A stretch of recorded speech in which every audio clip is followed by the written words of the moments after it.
having me along. Hopefully everyone can hear me and everything goes swimmingly.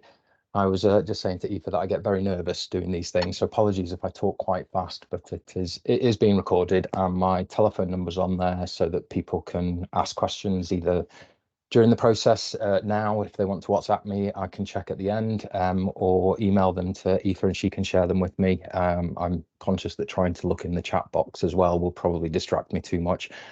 But hopefully, like I say, more than happy for you to ask questions later on as well, or when it's suitable for yourselves. I know that some people might not want to do it in this forum, etc. But my contact details are up there. Like I say, I'm Martin Chadwick. I've got 16 years sort of NHS career coaching, recruitment and leadership work that I do with clients, very much on a relationship-based model. Have been very kindly invited by One Finance to do some talks, some finance skills development network, regional events, HFMA and so on. So quite well embedded in the NHS finance world.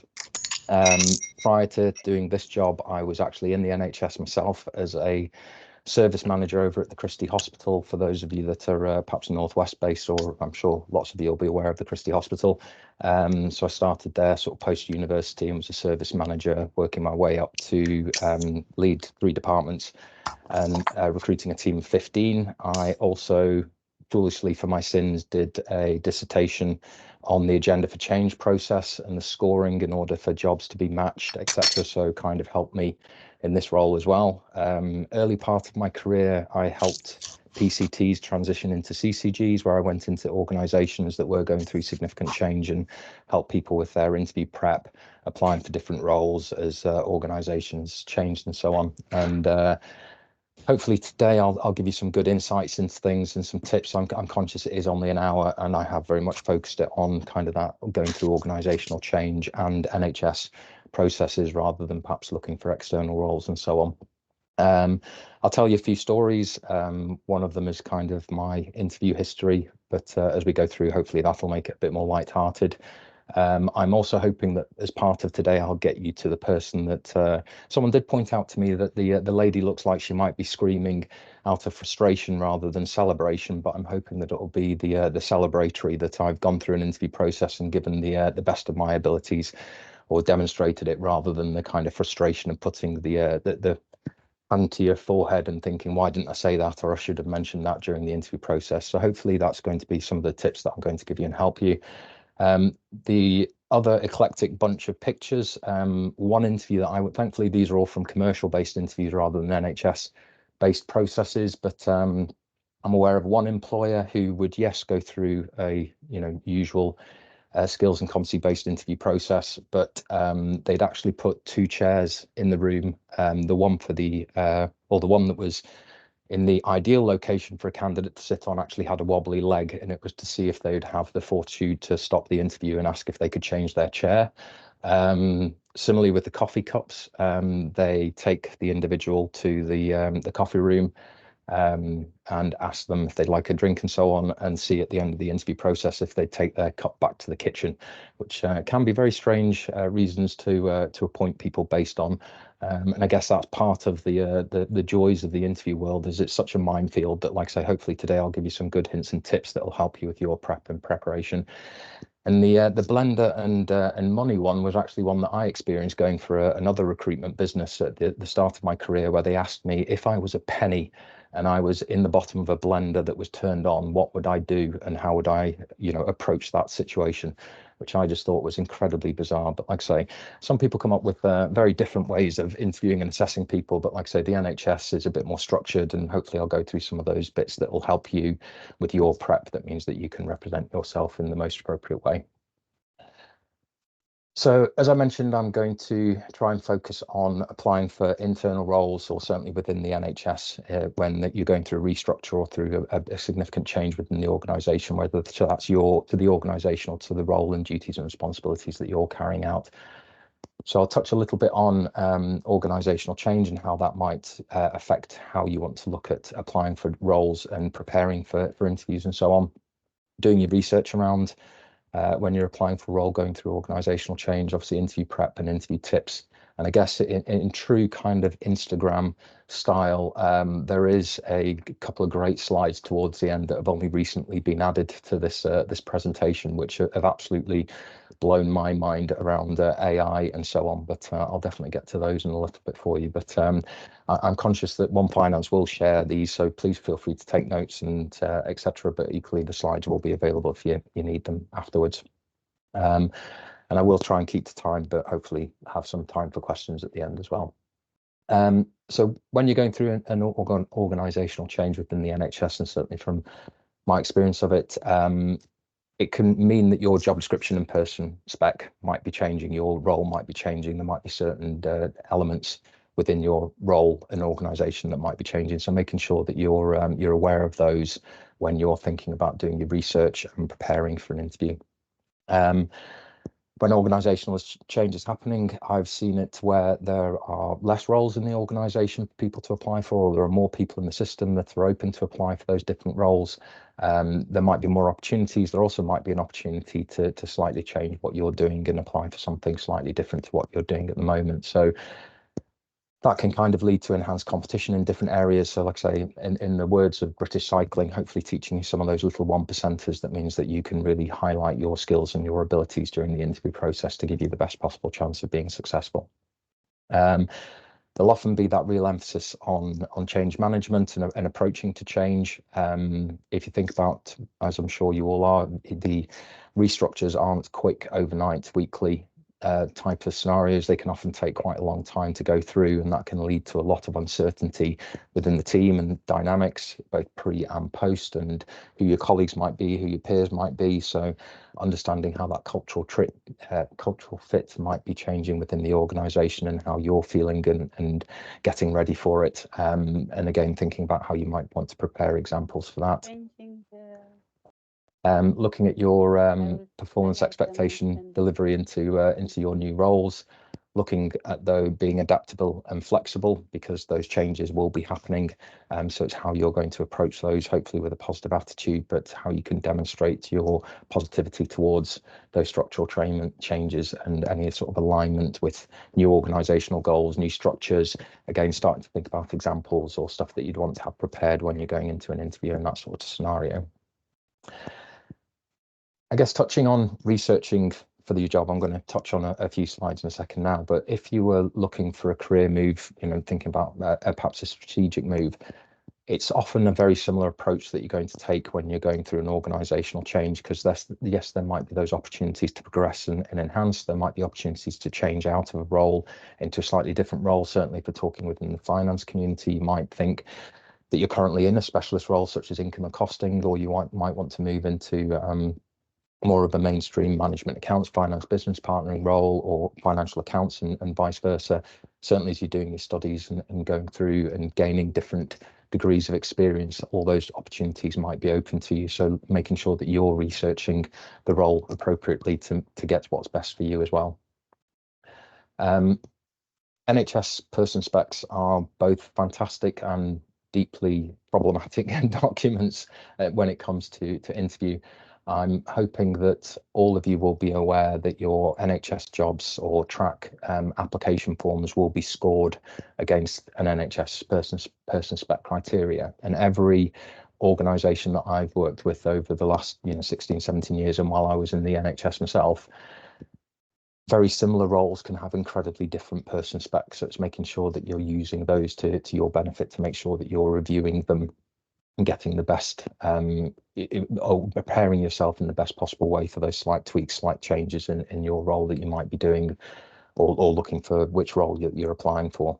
And you want to combine that with reviewing any internal communications that might have happened about the changes to roles, changes to team, changes, to organisation, because I think both of those roles were taken from very similar but different organisations, and you can see straight away that you've got a dozen criteria on the person spec on the left and 2 pages worth of criteria on the person spec on the right. So it's making sure that when you're filling in those application forms that you're meeting all the criteria as much as you can, and it'll also help you when you're starting to do your interview prep a little bit later on as to how you prepare yourself for the interview, and we'll go on some tips around that in a second. But certainly the person specs are great sources of information, and making sure that you're collecting them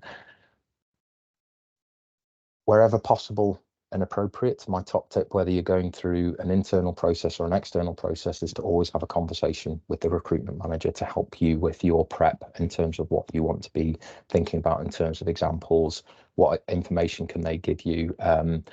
You know, job descriptions and person specs are very much written down on paper, but engaging with the manager and getting that information from them and communicating to find out what the key challenges or what the key differences in the role will just really kind of help you in that. And again, there's a couple of slides on, there's more people that you can look to approach for help around that sort of thing. Doing your research in advance to make sure that you know what you want to ask to help you with your prep.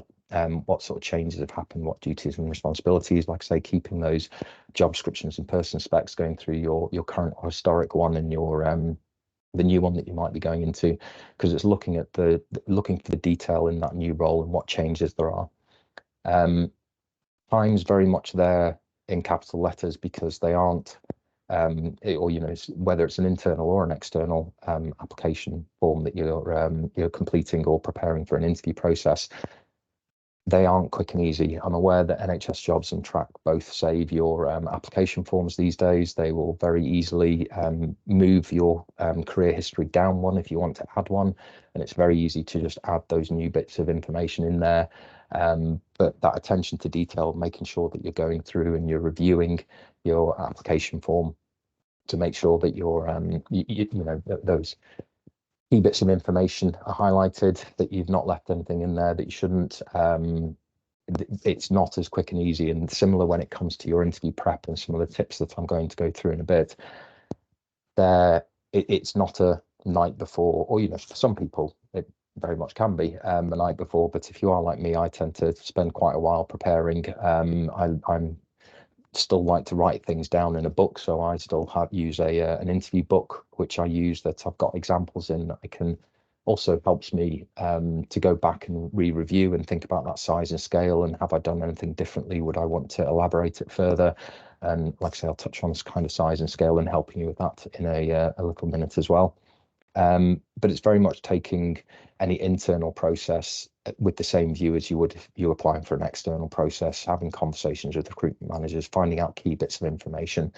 I would always advise as well, from my experience, that you apply for the roles that you are interested in, because the number of times I've had conversations where I have supported organisations where they've said, I work with so-and-so and they're going to apply for that role, so I've decided not to, and then neither of you end up applying for the role. So I'd always put in for roles that you're interested in.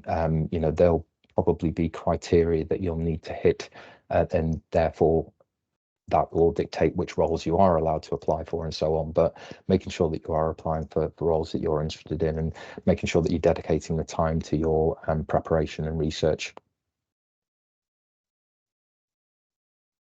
When it does come to your interview, I'm hoping, like I say, it's difficult not seeing anyone, or I'm not sure if anyone's camera's turned on, but not seeing the people's eyes as to whether people are nodding or smiling along. But hopefully people are aware of the STAR process when it comes to preparing for your interview. The STAR process being that situation, task, action, result. I always like to put on the additional R of reflection. And making sure that you're going through that job description and person spec pretty much line by line, and thinking, what would be my starred example that would evidence my ability to do that role. Because it's not only thinking, because when you're going through your examples will obviously relate to the role that you're currently doing, but you also want to be thinking about looking at this new job description, looking at this new person spec that I might be applying for. What are the new duties, or what are my new approaches that I might have to do, and therefore being able to use the skills and experiences from my practical experience to identify how I'm going to be good at this particular role as well. Because certainly over the years, I've seen people that have gone into interview processes, and the feedback is very much demonstrated that they were brilliant at their job, but didn't necessarily show us how they were going to be good for this particular role. So by going through that job description and, like I say, going back to that kind of time element, it's going through it line by line from the job description person spec and thinking, what is my starred example to be able to evidence that I've got an ability to do this particular role. And there will be some things that you'll come across that might not be in your current remit or that you've had exposure to as yet. And they might be those areas of development that, again, we'll touch on in a bit, and perhaps that reflection where you might put in a little bit of theory around the role, because what you want to be doing with that that action element is making sure that you're using I rather than we, but also demonstrating those specifics that you've done that demonstrate your ability to do that particular competency or that particular element of the job description and person spec.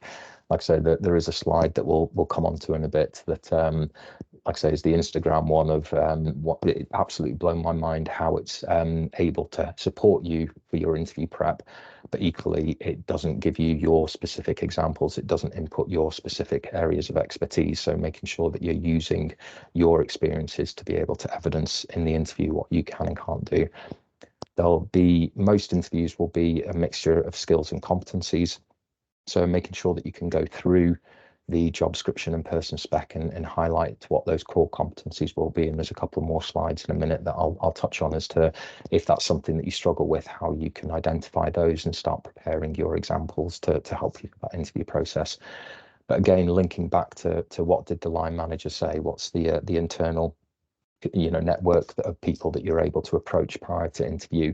What information have they given you? What do they see as the main challenges to be? Knowing that you're going through an organizational change at the moment, I would expect you to have an example prepared of, when have you positively approached organizational change, or, what would be your experience of delivering in times of uncertainty? How do you approach things where there might be a lack of clarity as to what is required to be done?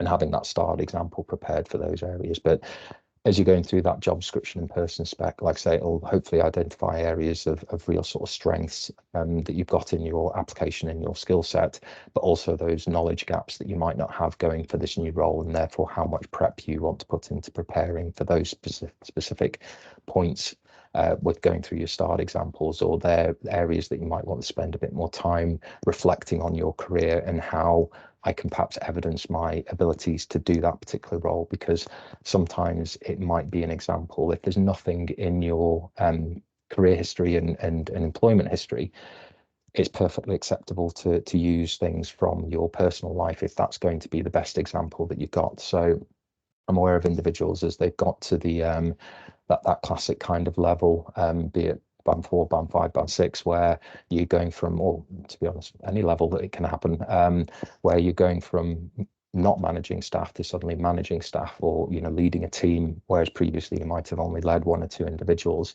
And it's how can I get that exposure and that experience to be able to evidence that I'm the type of person that would be a good manager and a good leader.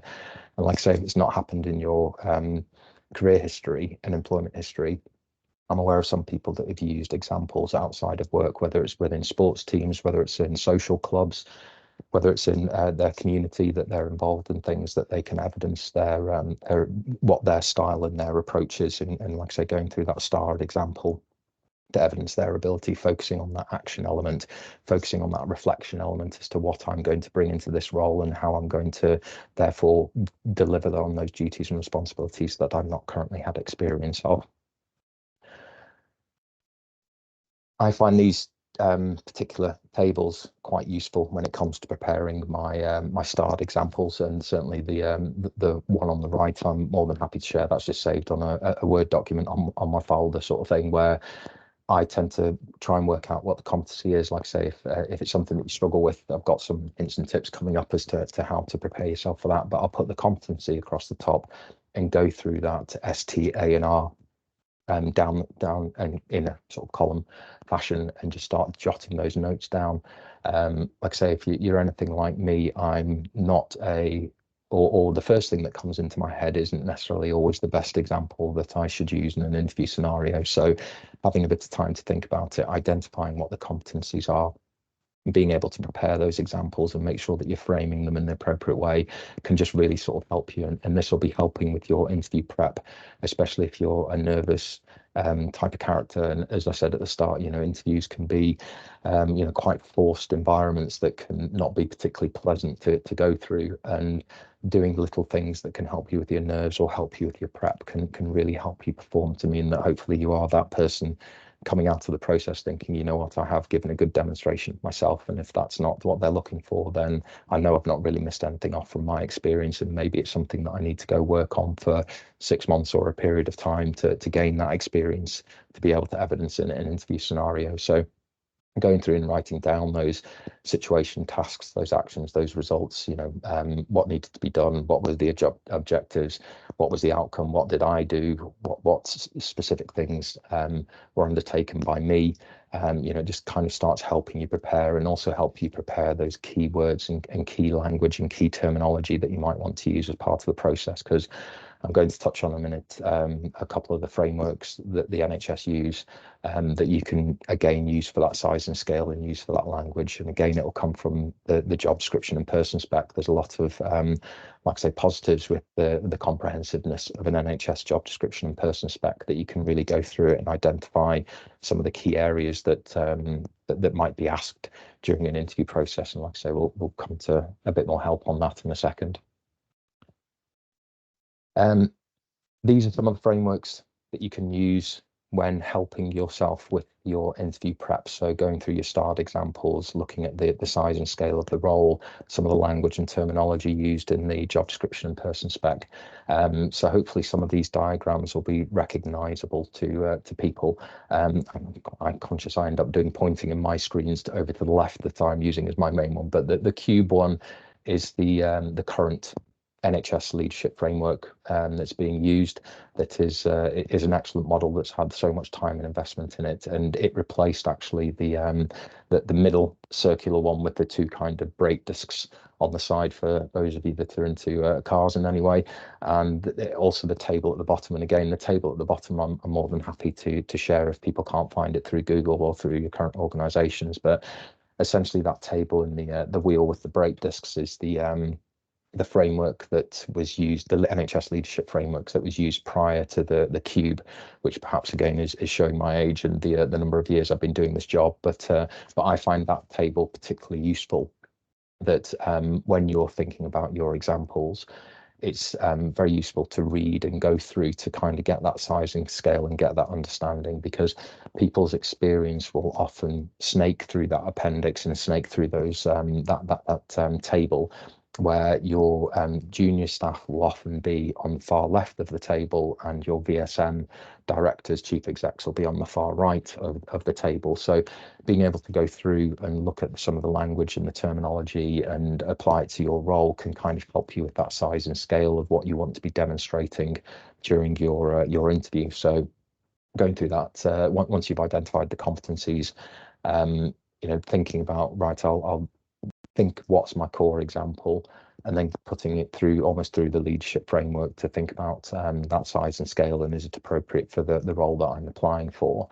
And similarly, the grey wheel with the blue and green wheel, that's the current NHS finance competencies, which if people aren't aware of and haven't had access to, again, I've got it saved on my folder, but I'm sure you'll be able to access it in your organisations. But a fantastic document to have in terms of it's a few years old now, but created as to the different competencies that you'd expect at the different levels in the different types of roles that you find within the NHS, whether it's management, accounting, capital, income, costing, financial accounts, etc. So understanding where those competencies are and what you might be expected to deliver at the different levels and different bandings within the NHS. So, like I say, can be quite a good tool to use. Excuse me, to read through and inform a part of your interview process. And I'm also conscious that I'm giving quite a bit of information here.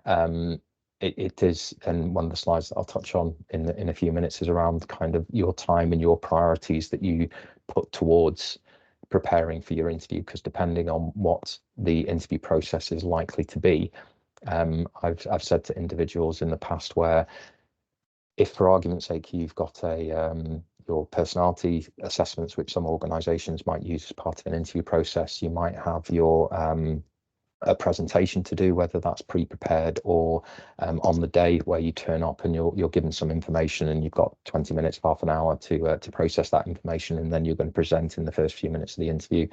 But the core element being that skills and competency-based interview with the panel and hiring managers. There might be some stakeholder engagement elements as part of the process. And again, depending on what people are going through, I'm more than happy to talk through more specifics, etc. But essentially, and seen this through all the years of my recruitment, if you give an okay, if the process was a presentation, a pre-prepared presentation, and a skills and competency-based interview, you can deliver the best presentation that anyone has ever seen. And if you crash and burn in the interview, there's not a high probability of you being offered the role. If you deliver an okay presentation where you've got the core messages across, but it's not necessarily all singing and all dancing. I can get lost watching YouTube videos and TED Talks about how to deliver great presentations. I wouldn't advise spending that degree of time and investment in a interview process in your presentation. The core elements that I'd be looking to use is focusing on that interview. Yes, pulling together a good presentation, but it's kind of, as you're going through your exams, when the tutors will talk about, using your time wisely for the exam situation, and how many minutes you should allocate per mark, so that then you know how much time to spend on each question and so on. It's a bit similar with an interview process. Your presentation will only be 10 minutes of an interview process potentially, so it's making sure that you're allocating that time accordingly. But with the leadership frameworks and additional sources of information, it can be good to be having a skim read through and just trying to help you with your size and scale of your examples. Like I say, it's not necessarily something to spend hours and perhaps writing a thesis on it before going for an interview. It's like I say, making sure that you're targeting your time in key areas. When it comes to specific interview questions as part of a recruitment process when you're going through a period of transition, there are certain ones that you'd like to you'd expect might come up as during the interview process, depending on the role in the organization and why it's going through it, etc. But I've certainly put a few there on the on the slide that I won't go through them line by line, etc. But certainly one of the ones that I've highlighted there is where they might potentially ask you what steps you've taken to prepare yourself for this new role in light of the organisational changes. And I'm going to give away in a second where I got some of these questions from, not all of them. Hopefully my years of experience have helped, but I'm using some of these questions, or that particular question, and I've highlighted the fact that I've sought mentorship from an individual to better understand how this role aligns with my organisation and evolving goals. The NHS is fantastic in the way that it supports its staff. It's fantastic in the way that it supports its finance community, and certainly One NHS Finance, Finance Skills Development Network, HFMA, whichever one you may be involved in or not involved in, it's worth getting involved in them, because you're certainly aware that One NHS Finance will offer a mentoring scheme. And that's where they can really support you when it comes to a variety of things to do with your career. But one of the things that they will help you with is your interview prep if you need to. I'm more than happy to help wherever I can.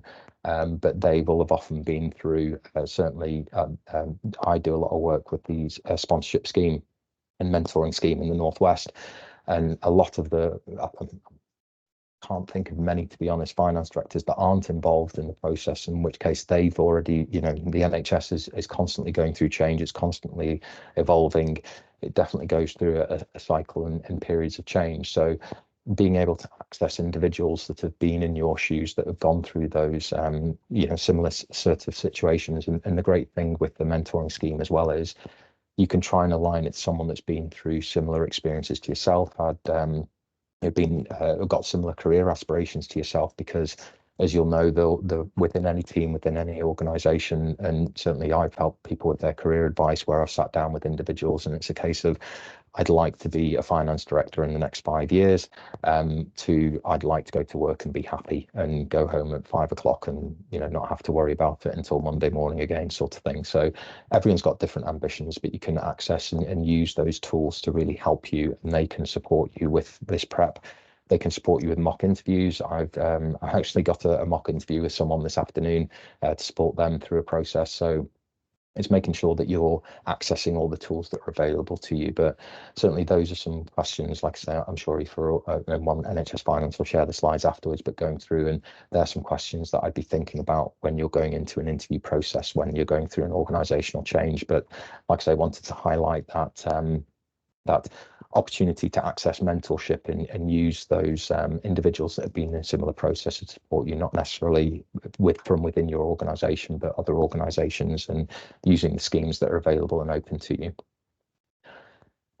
During an interview process, when you're going through change, you'll often be expected to showcase your adaptability and your approach to those changes in the organisation. So thinking about your how you approach that organizational resilience, how you go through when things are difficult or challenging or disruptive, going through disruptions and so on, whilst being able to maintain productivity. When you're going into an interview process, thinking about those sort of examples, because that's what organizational managers and leaders might be looking for in individuals when you're applying for roles. That leadership potential, like I say, depending on the roles that you're going for, you might be going for a more senior role that involves leadership and management. Your current role might not have it, in the role that you're applying for might have. So how are you going to be able to showcase that in an interview? And like I say, we'll come on to a few tips around that in a second. That problem solving, team collaboration as well. Again, these are things that you can think of, or I'd expect you to be thinking about when you're going into an interview process, when the organisation is going through some change. But I'm conscious of time and the number of slides that I've got, so I'll move on from this one to perhaps some of the other ones that give you some more practical tips that you can use. But like I say, these are again some things that you can jot down and be thinking about in terms of that. Whether it's continuous learning, whether it's approaching challenges and situations, that teamwork and collaboration, flexibility, having that positive attitude, that the asking relevant questions during the interview process, or I'd be asking some questions of the manager running into the interview process, not just as part of the interview process, but certainly people will often struggle, especially in external interview processes. What should I ask the interview panel at the end? They often allow time for questions. What should I approach? And like I say, it's perhaps more relevant to external processes than internal process, but it'll often be thinking about, what research you've done around the organizational change, what's been happening in your specific goals and reasons. Because as I said at the start of the presentation, around almost approaching it like it's an external process, and the amount of research and time and energy that you need to put into it is similar to making a career move into an external organization, or a different role within your current organization that's perhaps more senior or a different challenge. You want to explore, what's the culture of the team, what's the organization, what's the manager like, if it's someone that you've not worked for before, especially as we've moved into the post-COVID working pattern and hybrid working pattern. You could be working in an organization where you're applying for a role that you've not really interacted with the manager that's going to be supporting that team. So you'd want to go and engage with them and understand them a bit better and their approach and their style. Because certainly I listened to a podcast recently about culture within business, and for every manager that you've got, that's going to be a subculture within that organization. And you all have worked for different managers that have been absolutely brilliant and got the best out of you, and you've wanted to work incredibly hard for, and you've worked for managers that have not necessarily inspired you to want to continue working as hard or doing those above and beyond elements. So making sure that you're finding that opportunity that's right for you. But those questions to ask at the end of an interview process will often link to your priorities in a role. And like I said, I've not really touched on it in this presentation, but when you're thinking about a career move, there should be things that are important to you that you're jotting down, whether it's sector, salary, banding, location, duties, responsibilities, culture of the team, opportunities to develop, opportunities for career enhancement, and so on. exposed to things like One NHS Finance, HFMA, opportunities to go to conferences, opportunities to, really sort of develop yourself. What's the study policy like? As everywhere seems to operate slightly differently and have different approaches to it as to how they support individuals. Depending on where you're at in your career, those tweaks and those questions that you might want to know will change accordingly. My daughter arrived a few years ago into this world, and that very much changed my view on what was important to me on a day-to-day basis and what I wanted in work. That flexibility to be able to do drop-off and pickups is far more important to me at the moment than perhaps a monetary reward and so on. So it's recognizing that at different stages of your career, those things will change. So linking the questions that you might want to ask an interview panel will link to where you're at with your career and what you're looking for and what's important to you in that next role. When it does come to interview questions, there are certain ones that I believe you can pre-prepare and others that you can't necessarily pre-prepare, but you can certainly be thinking about. So ones that I think you can always have pre-prepared that you'd expect to be part of an interview process. And like I say, I'm conscious as well that I do quite a bit of work in the Northwest with helping interview panels deliver interview processes that are thorough, robust, removing unconscious bias, removing the ability to, the ability to get the best out of individuals on an interview day. But certainly you'd expect some questions to always appear during an interview. They're often that why you, why us, why now. These are things that you can prepare. I've spoken to people over the years where they might have a blip on their career, whether it's a short period of time in one organisation or one role, or they've had a bit of time out of work, whatever it may be. There's something that invariably people approach me about of how do I approach this in the interview? What are they going to ask me about around this? And you're able to control that story. You're able to prepare something in advance as to how you want to talk about that particular scenario. But I'd always have almost that elevator pitch prepared, thinking to your NHS jobs application forms. My advice for filling those in would always be the first paragraph should be why why you're applying for this particular role.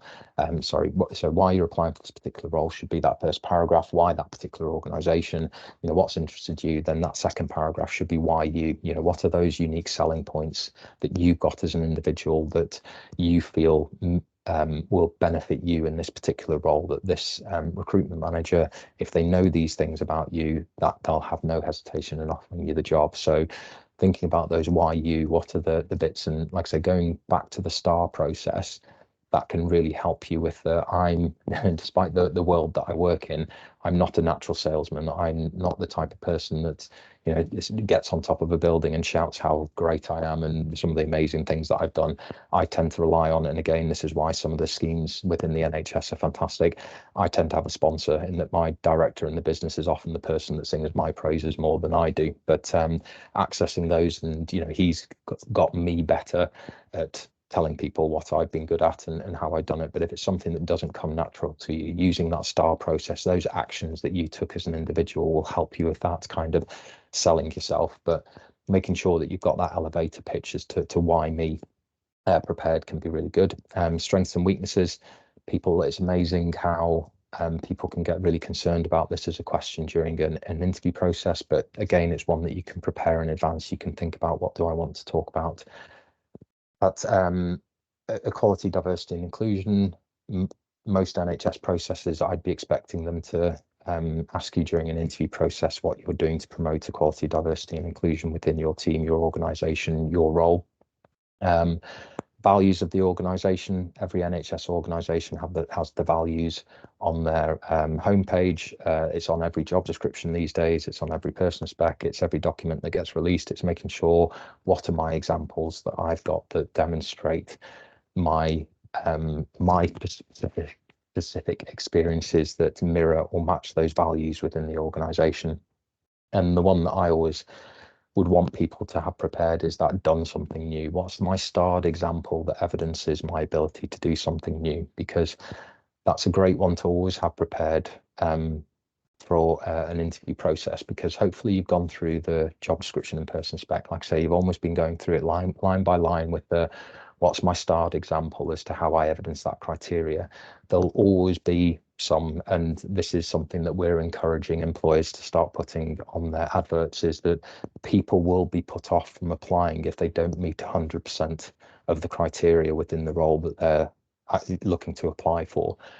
That's very much not the case. That's almost where the conversation with the recruitment manager can be important. What are the key things that they're looking for? Where is that degree of flexibility? What are the things that you're willing to, that you recognize as weaknesses within your skills and experience background to help you with that new role? But if they ask you something during the interview process, like I say, hopefully you've gone through the job description and person spec line by line, and you'll know roughly some of the things that they might ask you about that you've not currently got experience of. But even if they ask you something that really does throw you off in the interview, having that when I've done something new example prepared, that's something that you've really sort of worked on, and you can reel it off with that practice in your sleep sort of thing. It gives that employer confidence that of your process and your style that you're going to approach to that something new, that challenge. When something happens in the organization within that role, that's something new that you've not experienced before, how are you going to approach it? What are you going to do? They want to have their concerns alleviated, that you're not the type of person that's just going to bury your head in the sand and hope it disappears. What's going to be your approach to delivering something new? So it might be, I don't currently have experience of that in my current role, but here's that example of something new or something similar that I've gone through. Hopefully from your research, there might be, if they ask you one of the variety of NHS acronyms that you might not have experienced, or moving from a specialist costing income type role into or vice versa, moving from a core finance role into one of those more specialist roles. What do I need to have that might demonstrate my ability to pick up that new skill in that role? It might be something to do with your studies. It might be something to do with a course that you've been on recently. It might be something to do in the role that you've had to pick up that you've not done before. It might be a time where you've covered for someone when they've not been in the office. But recognizing that you've done something new and your approach to it and how you do it, like I say, just gives that recruitment manager, or alleviates those concerns that you're going to approach it with a positive style and approach. And everyone has their different ways of learning something new or doing something new, and it's just demonstrating your style and your ability to do it. But as we said about so those are some of the ones that you can kind of pre-prepare in advance. But there's also when it comes to competencies, I wouldn't be trying to guess what the questions might be. You can kind of guess the general themes, and some clients are being very good at sharing those competencies before the interview to give you an opportunity to demonstrate the best of your abilities. So sometimes it can be worth asking if those competencies will be shared before the interview process, just so that you've got time to prepare them, and make sure, because they want you to demonstrate the best of your abilities. So being able to go through, like I say, you should have 8 to 10 competencies. You can go through the job description. Like I say, I'm going to come on to a slide in a second as to how you can identify those in a job description and person spec. But you can, or you should have starred examples prepared for those 8 to 10 core competencies. Because if you think about a core 1 hour or a standard 1 hour interview, there's probably going to be 6 to 8 competency-based questions in there. So having 8 to 10 prepared, hopefully you've covered most of them off. You'd expect them to have that kind of leadership example prepared, or learning something new, that approach to resilience. There are a variety of them, like I said, that we'll touch on in a minute, and using that one NHS finance document can be helpful as well. But having those 8 to 10 core examples that you've put through the STAR process, that you've kind of looked at that NHS or one finance competency-based frameworks, and helped you with that language and terminology. And it's kind of that, keep practicing them to make sure that you're getting the key language across, that the example fits what you want to be talking about and how you want to frame it, and you're getting those key bits of message across. Certainly using that STAR process for the first few times, and often it's a significant period of time between interviews that will then be using that STAR process again. So making sure that you're practicing that STAR process and getting used to it and evidencing it, because it's a bit clunky when you first start trying to get used to it. But once you got into the habit of it, you then know, I need to talk about that situation, that task, that action result. And it's the same if you get asked something that you haven't thought about in advance, or you haven't necessarily pre-prepared. you know that you need to kind of go through that situation, task, action, result process to make sure that you're giving them the evidence that they need to score you well during the process. Like I say, these are a few more sort of tips in terms of pulling together that almost condensing down your research and your prep. So I daren't get out.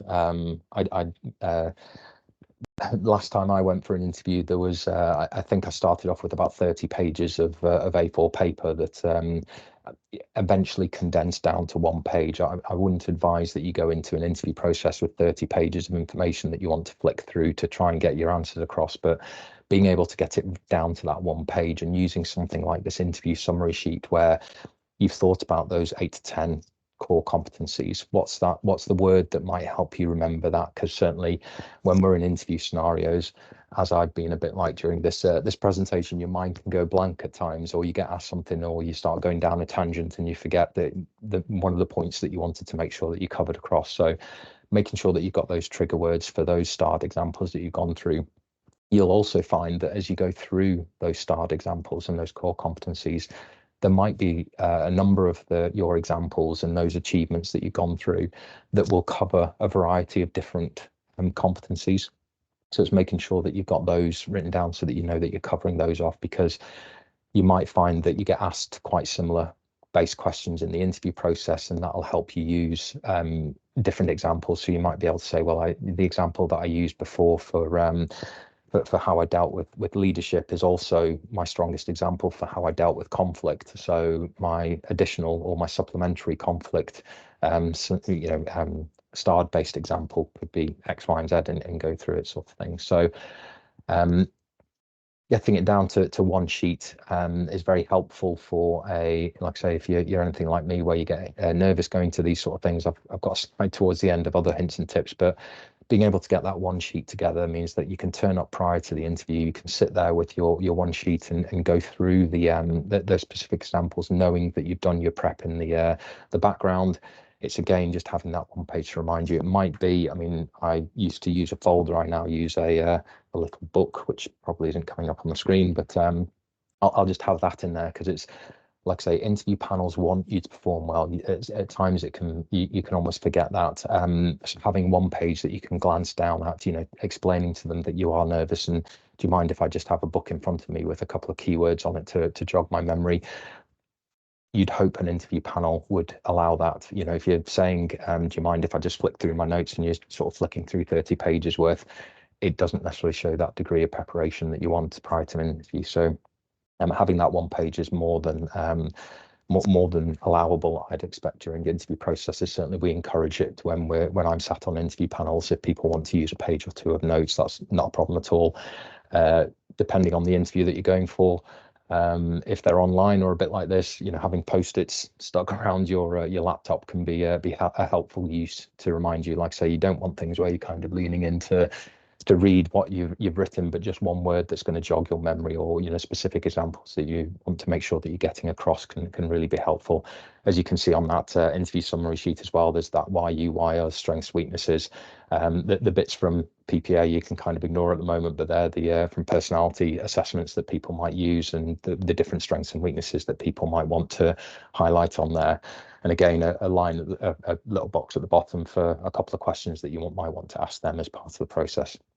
I am conscious about time, so I'll start speeding up a little bit. But like I say, I'm not in a room to see a show of hands, but I'm hoping that people will be aware of ChatGPT. I think I gave a talk in the early part of last year, and I think only 1 or 2 hands went up, but certainly it's gained a lot of momentum over the last few months and years as to that artificial intelligence online that we can use. It is absolutely mind-blowing from my perspective that you can put in obviously it only works as well as the information you use, and it is something that I would advise using as part of your potential interview prep. Hopefully everything that I've taught you will get you to this stage anyway, but you can put the job description and person spec into ChatGPT. You can say, acting as a finance director, acting as a senior finance colleague within an NHS organisation. Based on this job description and person spec, please complete a series or compose a series of competency-based interview questions that would assess a candidate's candidate's ability to do this role, and it will generate a series of questions for you. So that can be incredibly useful for starting your prep. It can be incredibly useful in that you can then put the questions back into ChatGPT and say, please create a template answer for these questions if I was a management accountant applying for this role. Or you can even put your CV and application form in and say, based on my experience and background, what would be the key things you'd look to highlight? Like I say, it's with a significant warning on that front that you cannot just use it as this will answer my questions for my interview process.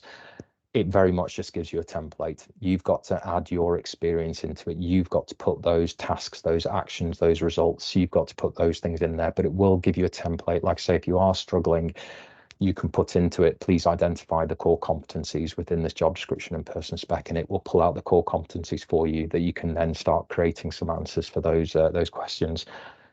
Google now has an interview practice online forms that you can fill in and that you can record your answers, and it will critique you.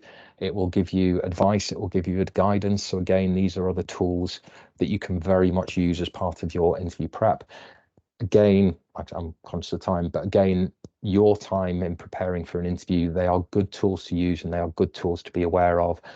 Don't get lost down the social media wormhole and not doing your specific examples. You need to spend the time putting your specific examples into it. So all the bits that I taught you in terms of going through that job description and person spec, that STAR process, those are the things that I'd be focusing on. It's getting your experience in there. But if you are struggling as to where to start, they can be ChatGPT, Google, they can be fantastic tools to start helping you with your prep. And using your mentors, using your managers, using coaches such as myself and so on, there would almost be the first protocol, but it can be where you can put your information in to get some rough examples. Like I say, I'll go through these quickly so that people can ask questions if they want. Like I say, those prep documents can help with nerves. You want to make sure that you're emphasizing your achievements. So think about some of the things that you've done well that you're proud of, some of the things that you've perhaps done as project work or being involved with, finance skills development in your organizations. Like I say, where you want to focus your time, energy and efforts during your interview prep. If there's a presentation, if there's a test, as I said, if people have an Excel test as part of an interview process, yes, it can be very important for the role that you can do. But from a person perspective, my view is always an Excel test. I can send you on a week's course and you can be an Excel genius. I can send you, you can sit next to someone and learn these things quite quickly if you've got the right attitude and approach. I'd rather assess the attitude and approach during the interview rather than an Excel test. But if you score okay on an Excel test and not particularly well in the interview, like I say, your chances of getting the job are less than if you score very well in the interview and not as highly on the Excel test. As I mentioned about those prep documents, but I'll touch on that in a sec. Hopefully the Batman picture makes people giggle a little bit. But in terms of dealing with those nerves, as I mentioned, I take a book in, my leg always jiggles when I'm talking. Like I say, it's less noticeable when you're online, but I think my Fitbit says I've done 10,000 steps just by jiggling while we've been chatting this morning. Explaining that you're nervous is perfectly acceptable. They want you to do well. They want you to get your best answers across. Those at One Finance I was at the career developers session up in Leeds the other month. I was at the back of the room pacing up and down trying to burn off nervous energy, but there are some great breathing techniques that you can approach. Sam Harris does a great guided meditation on Spotify if that's something that might help you, but doing those little things that are going to help you pre-interview, whether it's getting there early, so that you can park up, that you know where you're parking. We've advised people, do that and go perhaps speak to reception as to where best to park for an interview. making sure that you know about parking payments and where to be and what the walk might be. In my area, I did arrive at the Leeds talk the other month, and I'm not sure if I mentioned to the organisers that I parked in the car park. It was bitterly cold, set off to walk and realised it was a 15-minute walk in the outside freezing cold, and I hadn't brought a jacket with me, so I was pretty chilly by the time I got there. So just being aware of little things like that. Being aware of everyone that you meet on the day. There was a story that went viral a few years ago now, I think it was on the BBC website, where someone got off the tube, was on their mobile phone, knocked someone over, spilt their coffee over them, was basically, watch where you're going, why aren't you paying attention? It was not particularly kind, was incredibly rude and unpleasant to the individual. Anyway, fast forward half an hour, and they were sat in an interview panel with the other person on the other side of the desk. So you can imagine that person was not thinking they were the type of person that they want in their organisation. And I'm aware where at times people have brought back ex-chairs or ex-chief execs of the organisation to support them on the interview day and take them on a tour of the organisation. So just being aware, it kind of links back to you and your reputation within organisations, making sure that you are kind and that you do treat everyone in an appropriate way, but especially on that interview day, and if you're commuting, driving, don't cut people up or, drive particularly poorly, etc. I'm conscious I've rushed through that quite a bit, and if anyone does have questions, I'm more than happy to field some now. I've also included all my contact details if people want to email me, contact message me independently. I'm just looking at WhatsApp, see if anything's come through that way. But yeah, happy to field any questions, and hopefully people have found that useful.